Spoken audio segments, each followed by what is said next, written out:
সুপ্রিয় সপ্তম শ্রেণীর শিক্ষার্থীবৃন্দ, আশা করছি সবাই ভালো রয়েছো। তো বার্ষিক পরীক্ষার সাজেশন 2024 শ্রেণী সপ্তম, বিষয় বাংলা, অর্থাৎ বাংলা বিষয়ের সাজেশন নিয়ে আজকের এই ভিডিও। তো এই ভিডিওতে বাংলা বিষয়ের সম্পূর্ণ সাজেশন নিয়ে কথা বলবো, সে সাথে এক কথায় প্রকাশে যে অ্যান্সার তা করে দেব। তো ভিডিওটি শুরু করার পূর্বে সবার কাছে রিকোয়েস্ট থাকবে, আমার এই চ্যানেলে তোমরা নতুন দর্শক হয়ে থাকলে অবশ্যই চ্যানেলটিতে সাবস্ক্রাইব করে পাশে বেল আইকনে ক্লিক করে অল ট্যাপ করে রাখবে। আর ভিডিওতে লাইক এবং শেয়ার করতে ভুলবে না, এবং কমেন্ট করে জানিয়ে দাও তুমি কোথা থেকে দেখছো এবং ভিডিওটি কেমন লাগছে। আর ফেসবুক পেজ থেকে দেখে থাকলে অবশ্যই পেজটিতে ফলো করবে এবং প্রতিটি ভিডিওতে লাইক এবং কমেন্ট করবে আর বেশি বেশি শেয়ার করবে। তো প্রশ্নের প্যাটার্নে যে বিষয়গুলো অবশ্যই লক্ষ্য রাখতে হবে তা হচ্ছে ক বিভাগে দুই ধরনের প্রশ্ন থাকবে। তো এখানে 15টি এমসিকিউ থাকবে এবং এখানে 10টি থাকবে এক কথায়, অর্থাৎ 25 নাম্বার এখানে ক বিভাগে প্রশ্ন থাকবে। এবং এখানে খ বিভাগে 10টি প্রশ্ন থাকবে, যেখানে 10 দুগুণে 20 নাম্বার থাকবে। এরপরে গ বিভাগ রয়েছে, গ বিভাগে দৃশ্যপট ছাড়া বা দৃশ্যপট বিহীন প্রশ্ন থাকবে 5টি, প্রশ্নের অ্যান্সার করতে হবে 3টি। এখানে 3 পাশে 15 নাম্বার থাকবে। এবং সবশেষে ঘ বিভাগ থাকবে, যেখানে দৃশ্যপট নির্ভর 7টি প্রশ্ন থাকবে, 5টি অ্যান্সার করতে হবে। এখানে একটি প্রশ্নে 8 নাম্বার করে থাকবে, এখানে 5 আসছে 40 নাম্বার অ্যান্সার করতে হবে। তো এই সব মিলায়ে 100 নাম্বারের প্রশ্ন থাকবে, সময় থাকবে 3 ঘন্টা। এই 3 ঘন্টার মধ্যে প্রশ্নের সমাধানগুলো করতে হবে। তো এখানে এমসিকিউ নিয়ে কোনো আলোচনা করব না, এখানে শুধু এক কথায় প্রশ্ন এবং অ্যান্সার দিব। সে সাথে খ, গ এবং ঘ বিভাগের জন্য যে গুরুত্বপূর্ণ সাজেশন প্রশ্নগুলো রয়েছে সেই প্রশ্নগুলো জাস্ট দিয়ে দিব। ওকে, তো শুরুতে ক বিভাগ এক কথায় প্রকাশ। 16 নম্বর প্রশ্ন, নোলক কবিতাটি কবির কোন কাব্যগ্রন্থ থেকে নেওয়া হয়েছে? পাখির কাছে, ফুলের কাছে। 17 নম্বর প্রশ্ন, মানুষ ও প্রাণীর সহাবস্থান তোমার পাঠ্য কোন কবিতার মূল ভাব বলা যায়? উত্তর, ময়নামতির স্বর কবিতার। 18 নম্বর প্রশ্ন, উদাহরণ দেওয়ার আগে কোন জ্যোতিচিহ্ন বসে? উত্তর, কোলন। 19 নাম্বার, পিরামিড রচনাটি লেখকের কোন গ্রন্থ থেকে নেওয়া হয়েছে? উত্তর, জলে ডাঙাই। 20 নম্বর প্রশ্ন, জলা কি? উত্তর, জলমগ্ন ভূমি। 21 নম্বর প্রশ্ন, চলো আমরাই খোঁজ করে দেখি বাক্যটি কোন শ্রেণীর? উত্তর, অনুজ্ঞাবাচক।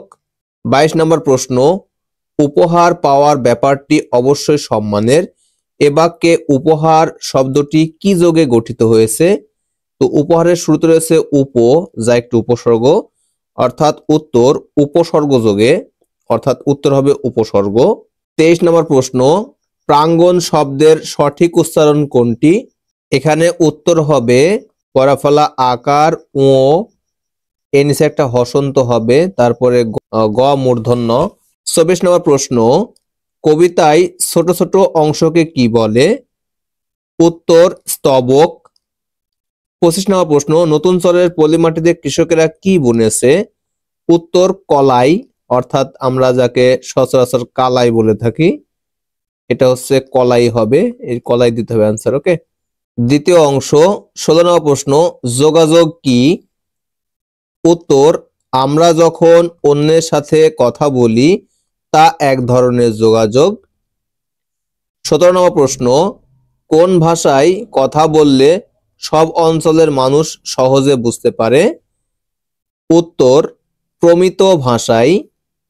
18 নম্বর প্রশ্ন, সৈয়দ শামসুল হকের মৃত্যু সাল কত? উত্তর, 2016 সাল। 19 নম্বর প্রশ্ন, কক্সবাজার বাংলাদেশের কোন দিকের জেলা? উত্তর, দক্ষিণ দিকের। 20 নম্বর প্রশ্ন, বেদখল শব্দে উপসর্গ কোনটি? উত্তর, বে, অর্থাৎ বেদখলে বেটি একটা উপসর্গ, অর্থাৎ বে উপসর্গ। 21 নম্বর প্রশ্ন, মেঘ কেটে গেছে, এখানে কাটা শব্দের অর্থ কি? উত্তর, সরে যাওয়া। 22 নম্বর প্রশ্ন, হাইফেন কোথায় ব্যবহৃত হয়? উত্তর, একজোড়া শব্দের মাঝখানে। 23 নম্বর প্রশ্ন, যত তত যখন তখন কোন বাক্যের উদাহরণ? উত্তর, জটিল বাক্যের।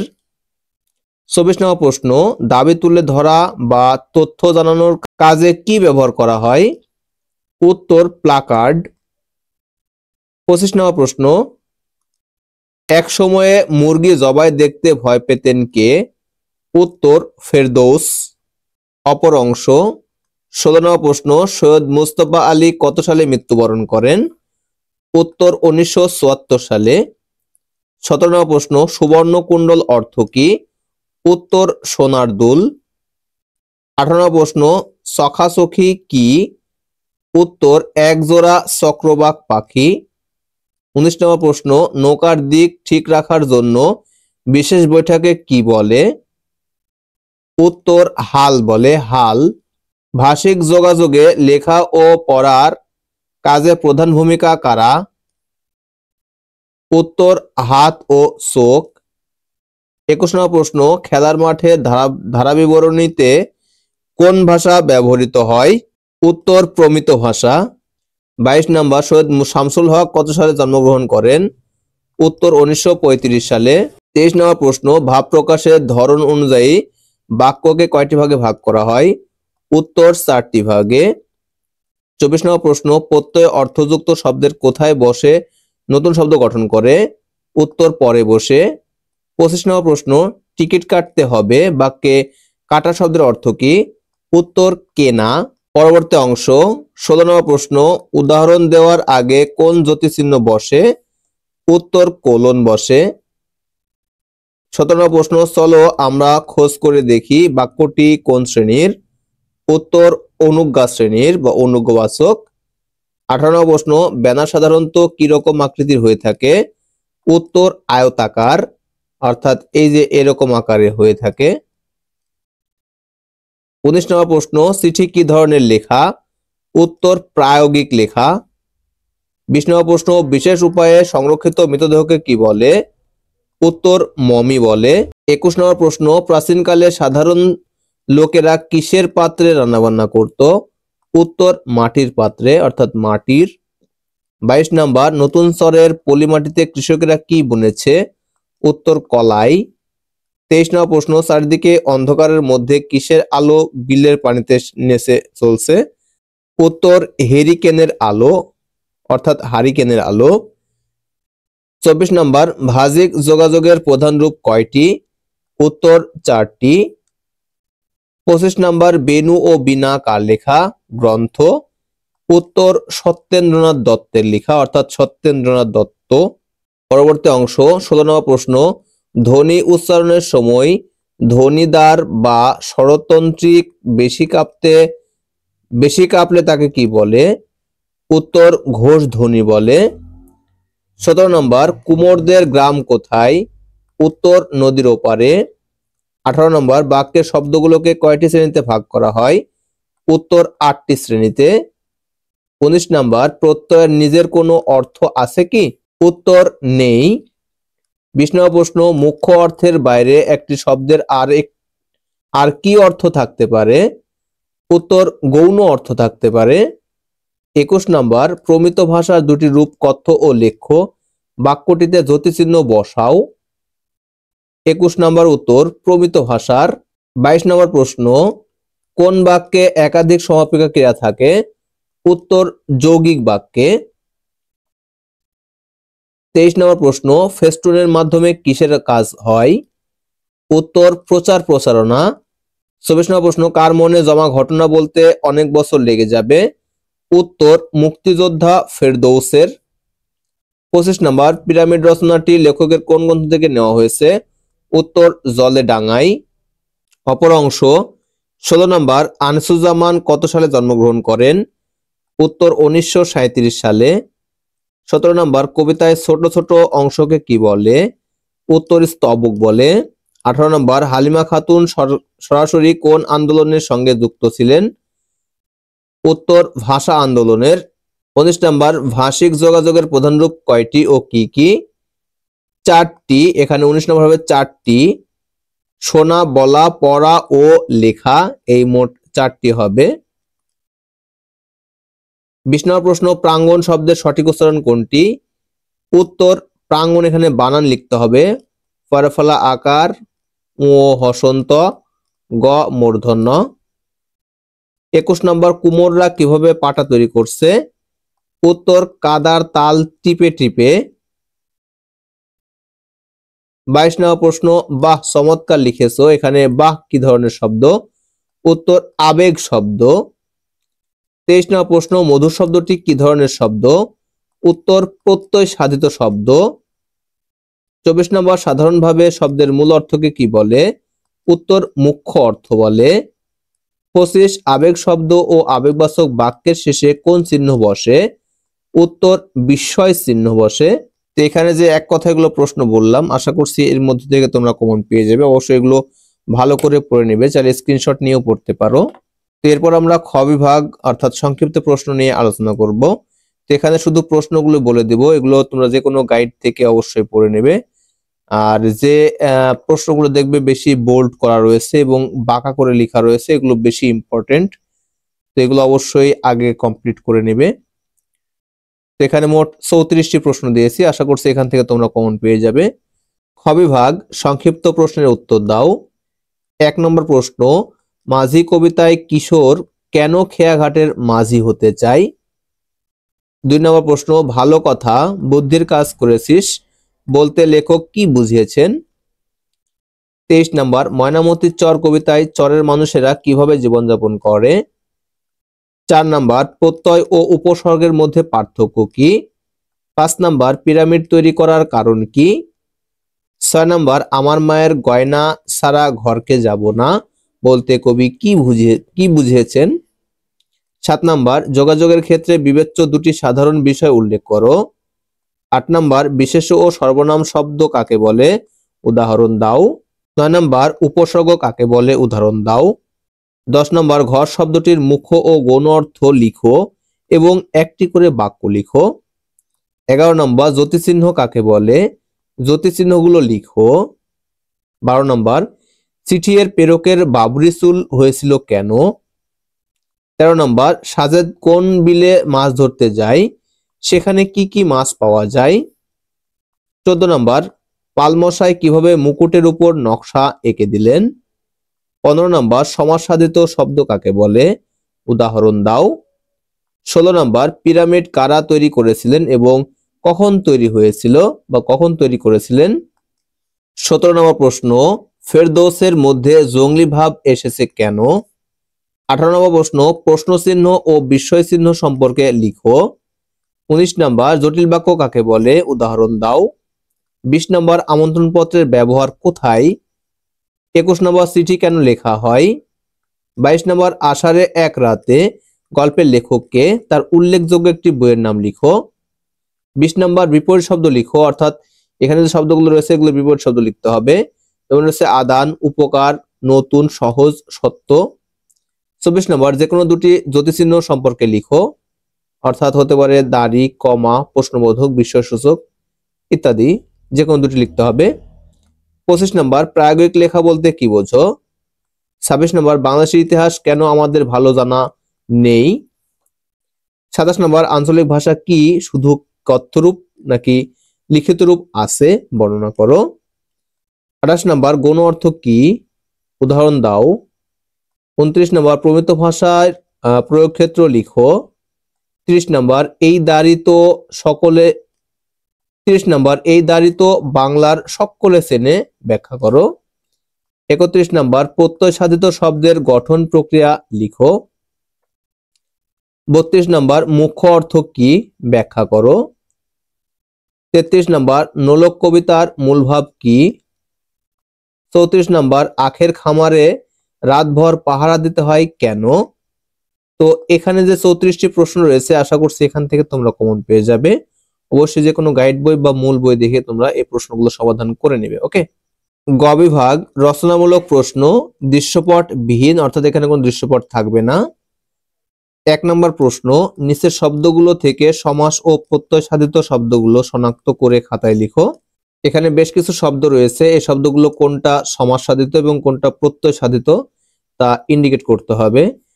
সো এখানে শব্দ রয়েছে চলিষ্ণু, দরদালান, মধুমাখা, নীলিমা, প্রগতি, ঢাকাই, নিমরাজি, গ্রামীণ, এগুলো ইন্ডিকেট করে লিখতে হবে।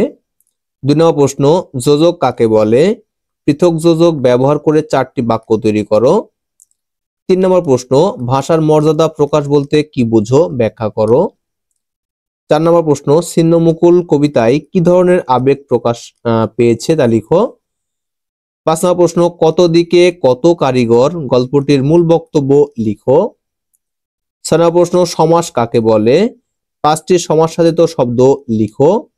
এখানে কিছু প্রশ্ন বোল্ড করা এবং বাঁকা করা রয়েছে, এগুলো বেশি ইম্পর্টেন্ট, অবশ্যই তোমরা এগুলো আগে কমপ্লিট করে নেবে। 7 নম্বর প্রশ্ন, যে কোনো 5টি জ্যোতিচিহ্নের নাম লিখে বাক্যে প্রয়োগ দেখাও বা বাক্যে প্রয়োগ করে দেখাও। তো এই প্রশ্নগুলো টাইপ করতে বেশ লং টাইম লাগে এবং সেই সাথে অনেক কষ্ট করে তোমাদের জন্য এই ভিডিওগুলো ক্রিয়েট করে থাকি। সেক্ষেত্রে অবশ্যই এই ভিডিওতে একটি লাইক করবে এবং কমেন্ট করে জানাবে তুমি কোথা থেকে দেখছো এবং ভিডিওটি কেমন লাগছে। আর ফেসবুক পেজ থেকে দেখে থাকলে অবশ্যই পেজটিতে ফলো করবে। তোমাদের থেকে অবশ্যই বেশি বেশি লাইক কামনা করি, অবশ্যই লাইক করবে। 8 নম্বর প্রশ্ন, বাক্য কাকে বলে? গঠন অনুযায়ী বাক্য কত প্রকার ও কি কি? উদাহরণ সহ লিখো। 9 নম্বর প্রশ্ন, ময়নামতির, এখানে বানানটা মিস্টেক হয়েছে, ময়না হবে। ময়নামতির স্বর কবিতাটি পড়ে তুমি কি বুঝতে পারলে তা লিখো। 10 নম্বর প্রশ্ন, ব্যানারের ব্যবহার উল্লেখ করো। 11 নম্বর প্রশ্ন, শব্দের শুদ্ধ উচ্চারণের প্রয়োজনীয়তা আলোচনা করো। 12 নম্বর প্রশ্ন, ঘোষ ও অঘোষ ধ্বনি সম্পর্কে আলোচনা করো। 13 নম্বর প্রশ্ন, নিচের শব্দগুলো থেকে দুটি প্রতিশব্দ বা সমার্থক শব্দ লিখো, অর্থাৎ এখানে যে শব্দগুলো রয়েছে এগুলো সমার্থক শব্দ লিখতে হবে। যেমন রয়েছে গলা, চুল, পেট, মাথা, হাত, আকাশ, পৃথিবী, সূর্য, গাছ, ফুল, সাগর, কন্যা, চাঁদ, আগুন, পানি। 14 নম্বর প্রশ্ন, নিচের জ্যোতিচিহ্নগুলোর ব্যবহার লিখো। এখানে রয়েছে দাড়ি, কমা, প্রশ্নবোধক বা প্রশ্ন চিহ্ন, বিস্ময় চিহ্ন, হাইফেন। 15 নম্বর প্রশ্ন, পিরামিড রচনায় লেখক যা বলেছেন তার নিজের ভাষায় লিখো। 16 নম্বর প্রশ্ন, একটি সার্থক গল্পে কি কি বৈশিষ্ট্য থাকে সংক্ষেপে আলোচনা করো। 17 নম্বর প্রশ্ন, আঞ্চলিক ভাষা ও প্রমিত ভাষা সম্পর্কে আলোচনা করো। তো এখানে গ বিভাগের জন্য মোট 17টি প্রশ্ন দিয়েছি, আশা করছি এখান থেকে তোমরা কমন পেয়ে যাবে। কেমন? এরপর তোমাদের ঘ বিভাগে দৃশ্যপট নির্ভর রচনামূলক প্রশ্ন থাকবে। তো এখানে বেশ কয়েকটি সাজেশন দিয়েছি, তোমরা অবশ্যই এগুলো চেষ্টা করবে সমাধান করার জন্য। তো আমি এই প্রশ্নগুলো সবগুলো আলোচনা করব না, জাস্ট শুধুমাত্র প্রশ্নটি বলে দিব। তো এখানে 1 নম্বরে যা রয়েছে তা হচ্ছে, কোন প্রশ্ন, প্রদত্ত উপাত্তের উপর ভিত্তি করে আমার পছন্দ শিরোনামে একটি লেখা প্রস্তুত করো। খ নম্বর রয়েছে, তুমি যে লেখাটি প্রস্তুত করেছো তার ধরন চিহ্নিত করে মতামত দাও। 2 নম্বর প্রশ্ন, এখানে ছবিটি লক্ষ্য করতে হবে, তার উপর দুটো প্রশ্নের অ্যান্সার করতে হবে। ক নম্বর রয়েছে, উপরে ছবি সম্পর্কে তোমার অনুভূতি প্রকাশ করে একটি লেখা প্রস্তুত করো। খ নম্বর রয়েছে, তুমি যে লেখাটি প্রস্তুত করেছো সেটি কোন ধরনের লেখা, তোমার যৌক্তিক মত উপস্থাপন করো। 3 নম্বরের প্রশ্ন রয়েছে, নিচের অংশটি পড়ো, অর্থাৎ কবিতা রয়েছে, কবিতাগুলো পড়তে হবে, সে সাথে এখানে দুটো প্রশ্নের অ্যান্সার করতে হবে। ক নম্বর রয়েছে, উপরের কবিতা অংশের কবিতার যে বৈশিষ্ট্য বিদ্যমান তা ব্যাখ্যা করো। খ নম্বর রয়েছে, কবিতা অংশের ভাবনার সাথে তোমার জীবনের বা চারপাশের যে মিল রয়েছে তা বিশ্লেষণ করো। 4 নম্বর প্রশ্ন, এখানে কবিতার কয়েকটি লাইন রয়েছে, স্তবক রয়েছে, এখানে দুটি প্রশ্ন রয়েছে। ক রয়েছে, কবিতা অংশে ময়নামতির চর কবিতার যেদিকে সাদৃশ্য রয়েছে তা ব্যাখ্যা করো। খ নম্বর রয়েছে, কবিতা অংশের মূলভাব ও ময়নামতির চর কবিতার মূলভাব সমার্থক কি, তোমার যৌক্তিক মত দাও। এরপরে 5 নম্বর প্রশ্ন রয়েছে, এখানে অনুচ্ছেদ রয়েছে, তার লগে প্রশ্ন রয়েছে। ক নম্বর প্রশ্ন, উদ্দীপকে কি কোনো যোজক শব্দ আছে, থাকলে সেগুলো চিহ্নিত করে লেখো। যোজক শব্দ সমূহ বাক্যের শব্দগুলোকে মূল কয়টি শ্রেণীতে ভাগ করা যায়, শ্রেণীগুলোর নাম লেখো। খ নম্বর রয়েছে, যোজক শব্দ ব্যবহার করে 4টি বাক্য লিখো। 6 নম্বর প্রশ্ন, এখানে একটি ছক রয়েছে, এই আলোকে নিচে প্রশ্নের অ্যান্সার করতে হবে। ক নম্বর হচ্ছে, বাম কলাম ও ডান কলামের শব্দগুলো সংযোগ করে অর্থবোধক শব্দ তৈরি করো। শব্দগুলো কি প্রকারে গঠিত তা নির্দেশ করো। খ নম্বর হচ্ছে, তোমার তৈরি শব্দগুলো যে উপায়ে গঠিত হয়েছে তা প্রসঙ্গে বা সেই প্রসঙ্গে সংক্ষিপ্ত আলোচনা করো। এরপর 7 নম্বর প্রশ্ন একটি অনুচ্ছেদ রয়েছে। ক নম্বর প্রশ্ন রয়েছে, অনুচ্ছেদে ব্যবহৃত চিহ্নিত করা শব্দগুলো যে অর্থে ব্যবহৃত হয়েছে তা লেখো। খ নম্বর প্রশ্ন, নিচে কিছু শব্দ দেওয়া হলো, অনুচ্ছেদের আলোকে শব্দগুলো মুখ্য ও গৌণ অর্থ ব্যবহার করে একটি করে বাক্য লিখো। এখানে রয়েছে মাথা এবং রয়েছে হাত, এর মুখ্য এবং গৌণ অর্থ লিখতে হবে, বাক্য রূপান্তর করতে হবে। 8 নম্বর প্রশ্ন, এখানে কিছু ছক দেওয়া রয়েছে এবং চিত্রের মধ্যে কিছু লেখা আছে। ক নম্বর প্রশ্ন, উপরের লেখাগুলো কি হিসেবে পরিচিত, এগুলো ব্যবহার লিখো। খ নম্বর প্রশ্ন রয়েছে উপরের লেখাগুলো মানুষের সচেতনতা বৃদ্ধিতে কতটুকু কার্যকর ভূমিকা পালন করে বলে তুমি মনে করো। 9 নম্বর প্রশ্ন রয়েছে এখানে একটা অনুচ্ছেদ রয়েছে সেটাকে প্রশ্ন। ক নম্বর প্রশ্ন রয়েছে বাক্যের অর্থকে প্রাঞ্জল করে এমন চিহ্নকে কি বলে, এমন 5টি চিহ্নের পরিচয় দাও। খ নম্বর রয়েছে অর্থ সঙ্গতি ঠিক রেখে যথাযথ চিহ্ন ব্যবহার করে একটি অনুচ্ছেদ রচনা করো। 10 নম্বরে রয়েছে একটি চিত্র বা ছক। এলাকা দুটি প্রশ্ন রয়েছে উদ্দীপকে। ক নম্বর রয়েছে উদ্দীপকে দেওয়া সারণীর বিশ্লেষণকে কি বিশ্লেষণ বলে, এটা ছাড়াও আর কি ধরনের বিশ্লেষণ প্রয়োগ করা যায়, বিশ্লেষণমূলক রচনার সময় কোন বিষয়গুলো খেয়াল রাখতে হয়। খ নম্বর রয়েছে উদ্দীপকের আলোকে একটি বিশ্লেষণমূলক লেখা প্রস্তুত করো। 11 নম্বর প্রশ্ন এখানে একটা আলোচনা রয়েছে আলোকে দুটি প্রশ্ন। ক নম্বর রয়েছে রায়হানের শিক্ষকের গল্পে কোন ধরনের বৈশিষ্ট্যগুলোর কথা বলেছেন বলে তুমি মনে করো, তোমার পাঠ্য বইয়ের আলোকে উত্তর দাও। 2 নম্বর রয়েছে গল্পের বৈশিষ্ট্যগুলো বজায় রেখে রায়হানের মতো যে কোনো একটি বিষয়ে গল্প লেখো। 12 নম্বর প্রশ্ন এখানে একটি ছক রয়েছে এবং এখানে একটি শীতকালীন যে আমন্ত্রণ পত্র তা রয়েছে, এর আলোকে দুটি প্রশ্নের অ্যান্সার করতে হবে। ক নম্বর উপরে লেখাটি ভালোভাবে পড়ো, এ ধরনের লেখাকে কি বলা হয় এবং এর নাম কি, এ ধরনের লেখার পরিচয় তুলে ধরো। খ নম্বর রয়েছে মনে করো তোমার বোনের জন্মদিন, এ উপলক্ষে তুমি এখন এমন একটি লেখা প্রস্তুত করো। 13 নম্বর প্রশ্ন রয়েছে এখানে আলোচনা রয়েছে আলোকে প্রশ্ন। ক নম্বর প্রশ্ন রয়েছে অনুচ্ছেদে কত প্রকারের বাক্য রয়েছে, প্রত্যেক প্রকার বাক্যের উদাহরণ সহ পরিচয় দাও। খ নম্বর রয়েছে অনুচ্ছেদের প্রত্যেক প্রকার বাক্য আলাদা করে ছক আকারে প্রকাশ করো। তো এই ভিডিওগুলো অনেক কষ্ট করে ক্রিয়েট করতে হয়, সো এই ভিডিওতে অবশ্যই তোমরা লাইক করবে এবং কমেন্ট করে জানিয়ে দেবে ভিডিওটি কেমন লাগলো এবং তোমরা কোথা থেকে দেখছো। তো এই ভিডিওতে তোমাদের কাছ থেকে আমি 100 লাইক আশা করছি, অবশ্যই 100 লাইক ফিল আপ করবে। এরপর 14 নম্বর প্রশ্ন এখানে ছক রয়েছে, ছকের আলোকে অ্যান্সার করতে হবে। ক নম্বর রয়েছে বাম কলামের শব্দগুলো কি আলাদা কোনো অর্থ আছে, দুই কলামের সহযোগে অর্থপূর্ণ শব্দ তৈরি করো। খ নম্বর রয়েছে তোমার গঠিত শব্দগুলো কি উপায়ে গঠিত হয়েছে সেই সম্পর্কে সংক্ষিপ্ত পরিচয় দাও। 15 নম্বর প্রশ্ন এখানে একটা অনুচ্ছেদ রয়েছে, আলোকে ক নম্বর প্রশ্ন রয়েছে। ক নম্বর রয়েছে অনুচ্ছেদে উল্লিখিত লেখাটি কোন ধরনের লেখা, এ ধরনের লেখার ক্ষেত্রে কোন বিষয়গুলো বিবেচনা রাখতে হয়। খ নম্বর হচ্ছে অনুচ্ছেদের লেখাটির বৈশিষ্ট্য বিবেচনায় নিজের পছন্দ মতো যে কোনো একটি বিষয়ে অনুরূপ একটি লেখা লেখো। 16 নম্বর প্রশ্ন রয়েছে একটি কবিতার একটি লাইন রয়েছে। ক নম্বর প্রশ্ন রয়েছে উপরের কবিতা অংশের মূলভাব ও নোলক কবিতার মূলভাব সমার্থক কি, মতামত ব্যক্ত করো। খ নম্বর রয়েছে উপরের কবিতাংশে কবিতার যে বৈশিষ্ট্য বিদ্যমান তা খুঁজে বের করো। 17 নম্বর প্রশ্ন এখানে অনুচ্ছেদ রয়েছে। ক নম্বর প্রশ্ন রয়েছে উপরের গল্পের সঙ্গে আষাঢ়ের এক রাতে গল্পের সাদৃশ্য লেখো। খ নম্বর রয়েছে উপরের গল্পটিতে গল্পের বৈশিষ্ট্য আছে কিনা খুঁজে বের করো। 18 নম্বর প্রশ্ন এখানে অনুচ্ছেদ রয়েছে। ক নম্বর প্রশ্ন রয়েছে জনাব আরাফ তার শিক্ষার্থীদের উপস্থিত বক্তৃতার সময়ে কোন কোন বিষয়ে খেয়াল রাখতে বলেছিলেন বলে তুমি মনে করো। খ নম্বর রয়েছে মনে করো তোমার শিক্ষক তোমাকে তোমার পছন্দ মতো কোনো বিষয়ে একটি উপস্থিত বক্তৃতা উপস্থাপন করতে বললেন, সে অনুযায়ী একটি উপস্থিত বক্তৃতা তৈরি করো। 19 নাম্বার এখানে কিছু কবিতার লাইন রয়েছে। ক নম্বর প্রশ্ন রয়েছে উপরের কবিতাংশের সঙ্গে মাঝি কবিতার কোন সাদৃশ্য আছে কি ব্যাখ্যা করো। খ নম্বর প্রশ্ন রয়েছে উপরের কবিতাংশে কিশোর ও মাঝি কবিতায় কিশোরের সঙ্গে তোমার জীবনের বা পরিপার্শ্বের সম্পর্ক যা মিল রয়েছে তা খুঁজে বের করো। 20 নম্বর প্রশ্ন এখানে একটি অনুচ্ছেদ রয়েছে আলোকে প্রশ্ন রয়েছে। ক নম্বর প্রশ্ন রয়েছে উপরের গল্পের কোন কোন বৈশিষ্ট্য বিদ্যমান রয়েছে। খ নম্বর প্রশ্ন রয়েছে উপরের গল্পের পরিস্থিতির সঙ্গে তোমার জীবনের বা চারপাশের যে মিল রয়েছে তা বিশ্লেষণ করো। তো এখানে যে 20টি প্রশ্ন রয়েছে এই প্রশ্নগুলো তোমরা অধ্যয়ন করলে আশা করছি এখান থেকে তোমরা কমন পেয়ে যাবে। তো অবশ্যই তোমরা এই 20টি প্রশ্ন কমপ্লিট করবে। তো এই ছিল ভিডিও, আশা করছি সম্পূর্ণ ভিডিও বুঝতে পেরেছো। তো ভিডিওটি প্রথম থেকে শেষ পর্যন্ত দেখার জন্য অসংখ্য ধন্যবাদ। Thanks for watching this video. Thank you.